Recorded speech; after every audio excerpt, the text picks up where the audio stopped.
ಎಲ್ಲರಿಗೂ ನಮಸ್ಕಾರ. ಸಿರಿ ಸ್ಟಡಿ ವ್ಲಾಗ್ಗೆ ನಿಮ್ಮೆಲ್ಲರಿಗೂ ಸ್ವಾಗತ. ನೋಡ್ತಾ ಇರ್ಬೋದು ಹೊರಗಡೆ ಇನ್ನೂ ಕತ್ಲೈತಿ.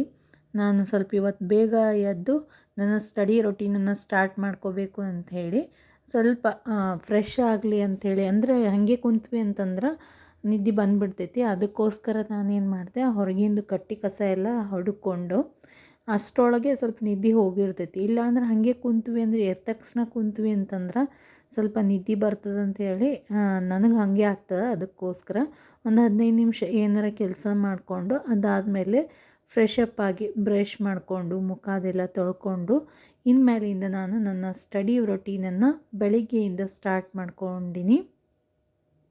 ಬಟ್ ಲೇಟ್ ನೈಟ್ ಕುಂತಿದ್ನಿ ಅಂತಂದ್ರೆ ಬೆಳಿಗ್ಗೆ ಮಾಡೋಕ್ಕಾಗಲ್ಲ. ಬೆಳಿಗ್ಗೆ ಜಲ್ದಿ ಎದ್ನಿ ಅಂದ್ರೆ ಲೇಟ್ ನೈಟ್ ಕುಂತ್ರೂ ಉಪಯೋಗ ಇಲ್ಲ, ಅಭ್ಯಾಸ ಸರಿ ಆಗಂಗಿಲ್ಲ. ಎರಡರೊಳಗೆ ಒಂದನ್ನು ಫಾಲೋ ಮಾಡ್ಬೇಕು ನಾವು.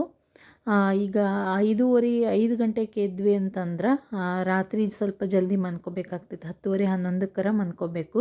ಒಂದು 6-6.5 ತಾಸರ ನಿದ್ದೆ ಆಗಬೇಕು. ಈಗ ಅದೇ ರೊಟೀನನ್ನು ಫಾಲೋ ಮಾಡಬೇಕು ಅಂತ ಅಂದ್ಕೊಂಡೀನಿ. ನೋಡೋಣ. ಈಗ ಬೆಳಿಗ್ಗೆ ಎದ್ದ ತಕ್ಷಣ ನನ್ನ ಅಭ್ಯಾಸದ ರೊಟೀನನ್ನು ಸೈನ್ಸ್ ಸಬ್ಜೆಕ್ಟಿಂದ ಸ್ಟಾರ್ಟ್ ಮಾಡ್ಕೋತೀನಿ. ಇದು ಯಾವ ರೀತಿ ಯಾವುದಕ್ಕೆ ಪ್ರಭಾವ ಆಯಿತು ಅಂತಂದ್ರೆ, ಇದು ಸಾಧನಾ ಅಕಾಡೆಮಿಯಲ್ಲಿ ಒಂದು ಮೋಟಿವೇಶನ್ ವಿಡಿಯೋ ನೋಡಿದ್ದೆ, ಮಂಜುನಾಥ್ ಸರ್ದು. ನಾವು ಬೆಳಿಗ್ಗೆ 5ರಿಂದ ಏನು ಓದ್ತೀವಲ್ಲ ಆವಾಗ ಹೆಚ್ಚು ನಮ್ಗೆ ಓದಿರುವಂತಹ ವಿಷಯಗಳು ಹೆಚ್ಚು ನೆನಪಿನಲ್ಲಿ ಇರ್ತಾವೆ ಅಂಥೇಳಿ ಭಾಳಷ್ಟು ಕ್ಲಿಯರಾಗಿ ಅವರು ಅಚ್ಚುಕಟ್ಟಾಗಿ ಹೇಳಿಕೊಟ್ರು.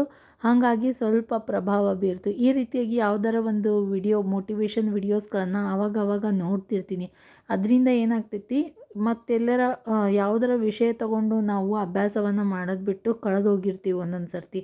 ಈ ರೀತಿ ಮೋಟಿವೇಶನ್ ವಿಡಿಯೋಸ್ಗಳನ್ನು ಕೇಳಿದಾಗ ಮತ್ತೆ ನಮ್ಮ ರೊಟೀನಿಗೆ ಬರೋಕ್ಕೆ ಒಂದು ಅನುಕೂಲ ಆಗ್ತೈತೆ. ಅದಕ್ಕೋಸ್ಕರ ನಾ ಎಲ್ಲ ವಿಡಿಯೋಸ್ಗಳ ಮೂಲಕ ಬೇರೆಯವರಿಗೆ ಮೋಟಿವೇಟ್ ಮಾಡ್ತೀನಿ. ನನಗೂ ಕೂಡ ಯಾರು ಮೋಟಿವೇಟ್ ಮಾಡೋಕ್ಕೆ ಬೇಕಲ್ಲ. ಅದಕ್ಕೋಸ್ಕರ ನಾನು ಕೂಡ ಯಾವಾಗಾರ ಒಮ್ಮೆ ಒಂದು 5ರಿಂದ 10 ನಿಮಿಷ ಒಳಗಿರುವಂತಹ ವಿಡಿಯೋಸ್ಗಳನ್ನು ಈ ರೀತಿಯಾಗಿ ಮಧ್ಯದಲ್ಲಿ ಕೇಳ್ತಿರ್ತೀನಿ. ಆವಾಗ ನಮ್ಮನ್ನು ನಾವು ಮತ್ತೆ ಮೋಟಿವೇಟ್ ಮಾಡ್ಕೋತಿರ್ತೀವಿ. ಈ ರೀತಿ ಮಾಡೋದ್ರಿಂದ ಅಭ್ಯಾಸ ಮಾಡಬೇಕನ್ನೋದು ಒಂದು ಛಲ ನಮ್ಮಲ್ಲೂ ಕೂಡ ಬರ್ತೈತಿ ಅಂತ ನನ್ನ ಭಾವನೆ.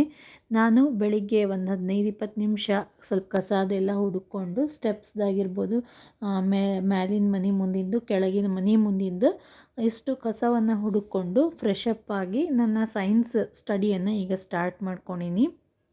ಒಮ್ಮಿಂದೊಮ್ಮೆಲೆ ಇವತ್ತು 5 ಗಂಟೆಗೆ ಎದ್ದು ಓದೋಕೆ ಆಗಲಿಲ್ಲ ನನಗೆ. ಯಾಕಂತಂದ್ರೆ 5:15 ಹಂಗೆ ಆಯಿತು ಹೇಳೋಕ್ಕೆ. ಸ್ವಲ್ಪ ಲೇಟ್ ಆಯಿತು. ಯಾಕಂದ್ರೆ ಸ್ವಲ್ಪ ಲೇಟಾಗಿ ಮನ್ಕೋತೀವಲ್ಲ ರಾತ್ರಿ, ಮತ್ತು ಒಮ್ಮಿಂದೊಮ್ಮೆಲೆ ಡೈಲಿ ರೊಟೀನ್ ಚೇಂಜ್ ಆಯಿತು ಅಂತಂದ್ರೆ ಸ್ವಲ್ಪ ಅಡ್ಜಸ್ಟ್ ಆಗೋಕ್ಕೆ ಸ್ವಲ್ಪ ಪ್ರಾಬ್ಲಮ್ ಆಗ್ತೈತಿ. ನನಗೇನು ರಾತ್ರಿ ಓವರ್ ನೈಟ್ ಕೂಡ್ತೀನಲ್ಲ ಅದೇ ನನಗೆ ಸ್ವಲ್ಪ ಕರೆಕ್ಟ್ ಅನ್ನಿಸ್ತೈತಿ. ಯಾಕಂದ್ರೆ ನಾವು ಮನ್ಕೊಳ್ಳೋದೇ 12 ಗಂಟೆ ಆಗ್ತೈತಿ ಡೈಲಿ. 10-10:30ಗೆ ಮನ್ಕೊಂಡ್ವಿ ಅಂದ್ರೆ ನೆಸಿಗ್ನಾಗ ಹೇಳ್ಬೋದು. ಬಟ್ ನೋಡೋಣ, ಒಂದು 4 ದಿವಸ ಆದರೂ ಟ್ರೈ ಮಾಡಿ ನೋಡಿದ್ರಾಯ್ತು ಅಂಥೇಳಿ ಚಾಲು ಮಾಡೀನಿ. ಅಡ್ಜಸ್ಟ್ ಆಗ್ತದೆ ಇಲ್ಲ ಗೊತ್ತಿಲ್ಲ. ಇವತ್ತಂತರೂ ಎದ್ದು ನನ್ನ ಸ್ಟಡಿ ರೊಟೀನನ್ನು ಸ್ಟಾರ್ಟ್ ಮಾಡ್ಕೊಂಡೀನಿ. ಈಗ ಸೈನ್ಸಲ್ಲಿ ನಾನು 3rd ಲೆಸನನ್ನು ಸ್ಟಾರ್ಟ್ ಮಾಡ್ಕೊಂಡೀನಿ. ಆಲ್ಮೋಸ್ಟ್ ಕಂಪ್ಲೀಟ್ ಆಗಕ್ಕೆ ಬಂದೈತಿ. 1 ಮತ್ತು 2ನೇ ಲೆಸನ್ದ ನೋಟ್ಸನ್ನು ಬಹಳಷ್ಟು ಜನ ಕೇಳಾಕ್ತಿದ್ರಿ. ಇದು ಟೆಲಿಗ್ರಾಮಲ್ಲಿ ಶೇರ್ ಮಾಡಿರಿ ಅಂತೇಳಿ ಹಾಕೀನಿ. ಅದು PDF ಫೈಲ್ ಐತಿ, ನಿಮ್ಗೆ ಗೊತ್ತಾಗಂಗಿಲ್ಲ. PDF ಓಪನ್ ಮಾಡ್ಕೊಂಡ್ರಿ ಅಂತಂದ್ರೆ ಅಲ್ಲಿ ಸೈನ್ಸ್ದು ನೋಟ್ಸ್ ಐತಿ. ಮತ್ತು ರೀಸೆಂಟಾಗಿ ಮತ್ತೊಮ್ಮೆ ಶೇರ್ ಮಾಡ್ಕೊಂಡೀನಿ. ಅದನ್ನು ಸೈನ್ಸ್ 2nd ಲೆಸನ್ ನೋಟ್ಸ್ ಅಂಥೇಳಿ ಅಲ್ಲಿ ನೀವು ನೋಡ್ಬೋದು. ಮತ್ತು ಕೆಲಸದ ಜೊತೆಗೆ ಕೆಲವೊಂದಿಷ್ಟು ಸೈನ್ಸ್ಗೆ ಸಂಬಂಧಪಟ್ಟಂಗೆ ಮತ್ತು ಸೈಕಾಲಜಿಗೆ ಸಂಬಂಧಪಟ್ಟಂಗೆ ವಿಡಿಯೋಸ್ಗಳನ್ನು ನೋಡಿ ಕೆಲಸ ಮಾಡ್ಕೋತೀನಿ. ಆಮೇಲೆ ಒಮ್ಮಿಂದೊಮ್ಮೆಲೆ ಡಿಸೈಡ್ ಆಯಿತು, ಸ್ವಲ್ಪ ನಾನು ನನ್ನ ಫ್ರೆಂಡ್ ಹೊರಗಡೆ ಹೋಗೋದಿತ್ತು. ಹೀಗಾಗಿ ಇವರು ನನ್ನ D.Ed ಫ್ರೆಂಡ್, ನಾನು D.Ed ಕಲಿತಿದ್ನಲ್ಲ ಜೊತೆಗೆ ಕಲಿತವರು, ಒಂದು 5-6 ಜನದ ಒಂದು ಗ್ರೂಪ್ ಐತಿ. ಆವಾಗಿಂದನೇ ಇನ್ನೂ ಕನೆಕ್ಟ್ ಒಳಗದೀವಿ. ಭಾಳಷ್ಟು ಜನ ಅದಾರ, ಬಟ್ ನಾವು 6 ಜನ ಮಾತ್ರ. ಒಂದು ಲಾಸ್ಟ್ ಒಂದು ನನ್ನ ಫ್ರೆಂಡ್ ಮಗಳದ್ದು ಬರ್ತ್ಡೇ ವಿಡಿಯೋ ಹಾಕಿದ್ದೆ, ಅದರಲ್ಲಿ ನೀವು ನೋಡಿರ್ಬೋದು ಇರೋದನ್ನು. ಮತ್ತು ಸಾಯಂಕಾಲ ಬಂದಮೇಲೆ ಮನೆ ಕೆಲಸ ಎಲ್ಲ ಮುಗಿಸ್ಕೊಂಡು ಮತ್ತು ಈಗ ಅಭ್ಯಾಸಕ್ಕೆ ಕುಂತೀನಿ. ಬೆಳಿಗ್ಗೆ ಅಂತರೂ ಸೈನ್ಸ್ ಕಂಪ್ಲೀಟ್ ಆಗೈತಿ. ಈಗ ನಾನು ಸೈಕಾಲಜಿ ತೊಗೊಳ್ಬೇಕು ಅಂತ ಅಂದ್ಕೊಂಡೀನಿ. ಆಲ್ರೆಡಿ ನಿಮ್ಗೆಲ್ಲರಿಗೂ ಗೊತ್ತಿರುವಂಗೆ ನಾನು ಸೈಕಾಲಜಿ ರಿವಿಷನನ್ನು ಸ್ಟಾರ್ಟ್ ಮಾಡ್ಕೊಂಡಿನಿ. ಯಾಕಂದರೆ ಟಿ ಇ ಟಿ ಓದಬೇಕಾದ್ರೆ ರೀಸೆಂಟಾಗಿಯೇ ನಾವು ಆಲ್ಮೋಸ್ಟ್ ಎಲ್ಲ ಸೈಕಾಲಜಿಯನ್ನು ಕವರ್ ಮಾಡ್ಕೊಂಡೀವಿ. ಈಗ ಜಸ್ಟ್ ಮತ್ತೆ ಹೊಳ್ಳಿ ನೋಟ್ಸ್ ಮಾಡ್ಕೊಳ್ಳೋದು ಅದು ಬೇಡ ಅಂಥೇಳಿ ನಾನು ರಿವಿಷನ್ ಸ್ಟಾರ್ಟ್ ಮಾಡ್ಕೊಂಡೀನಿ. ವಾಮದೇವಪ್ಪವ್ರ ಪುಸ್ತಕವನ್ನು ಯೂಸ್ ಮಾಡ್ತೀನಿ ನಾನು. ಅದನ್ನೇ ರೆಫರ್ ಮಾಡೋದು ಮತ್ತು ವಿಡಿಯೋಸ್ಗಳನ್ನು ಎಸ್ ಆರ್ ಎಜುಕೇಷನ್ ಚಾನಲಲ್ಲಿ ಮ್ಯಾಮ್ ಅವರು ಕ್ವೆಶನ್ಸ್ಗಳ ಜೊತೆಗೆ ಎಕ್ಸ್ಪ್ಲನೇಷನ್ ವಿತ್ ಅದನ್ನು ಎಲ್ಲ ಪಾಠವನ್ನೇ ಕವರ್ ಮಾಡ್ಕೊಂಡ್ಬಿಡ್ತಾರೆ. ಬರೀ ಒಂದು ಲೆಸನ್ ಒಳಗೆ ಫಸ್ಟ್ ಲೆಸನಲ್ಲಿ ಒಂದು 40ರಿಂದ 60 ಕ್ವೆಶನಿನ ಅವ್ರು ತೆಗ್ದಾರೆ. ಅದ್ರ ಮೂಲಕ ನಾವು ಎಲ್ಲ ಪೂರ್ತಿ ಪಾಠವನ್ನೇ ಕವರ್ ಮಾಡಿಬಿಟ್ರವರು.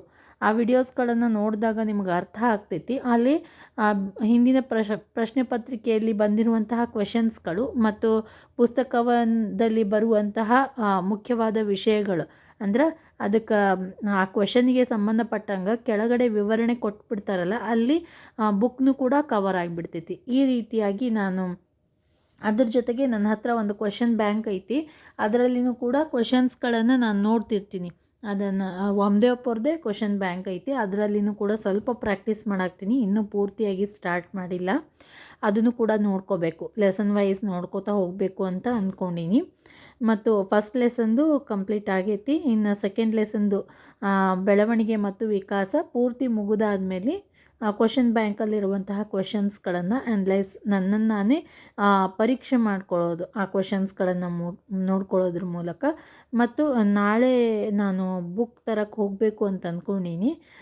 ತನ್ನಿ ಅಂತಂದರೆ ಯಾವ ಬುಕ್ಸ್ಗಳನ್ನು ತಗೋತೀನಿ ಅನ್ನೋದನ್ನು ನಿಮ್ಮ ಜೊತೆ ಶೇರ್ ಮಾಡ್ಕೊ